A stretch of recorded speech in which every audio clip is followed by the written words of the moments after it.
دیکھیے فضا کو دیکھ کر ماحول کا پتہ چلتا ہے. صحراؤں میں گرم ہوائیں چلتی ہیں, گلیشیئرز میں ٹھنڈی ہوائیں چلتی ہیں, ہر جگہ پر اپنا اپنا ماحول ہوتا ہے. وہاں کے لوگ دیکھ کر کہتے ہیں کہ بھئی یہ ٹھنڈا علاقہ ہے, یہ گرم علاقہ ہے. اب قرآن سے اس ماحول کو دیکھنا ہے آج جو امت مسلم پر بیت رہا ہے. برادران اسلام, خدا را عمل میں آئیے, خدا را اس خول سے نکلیے.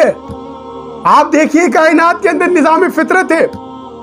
جب تک کہ بیج اپنے خول کو نہیں توڑتا اس وقت تک وہ پھلدار نہیں ہو سکتا.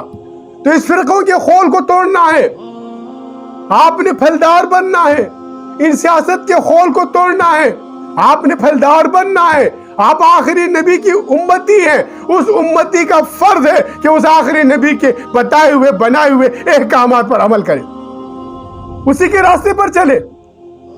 آپ دیکھیں قرآن کو اٹھا کر اس دور حاضر کی ان حالات کو, تلک الایام نداولها بین الناس کی تفسیر کو عملی لحاظ سے اس دور میں دیکھیں. آپ عقیدہ ختم نبوت صلی اللہ علیہ وسلم کے 50واں درس ہے.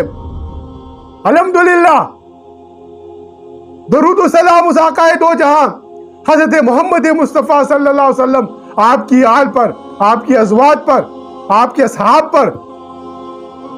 وہ جو مجسمہ ہے انسانیت ہے, وہ جو نمونہ ہے انسانیت ہے. برادران اسلام, ہم ایاک نعبد و ایاک نستعین کے بعد اہدنا الصراط المستقیم کی طرف آ رہے ہیں.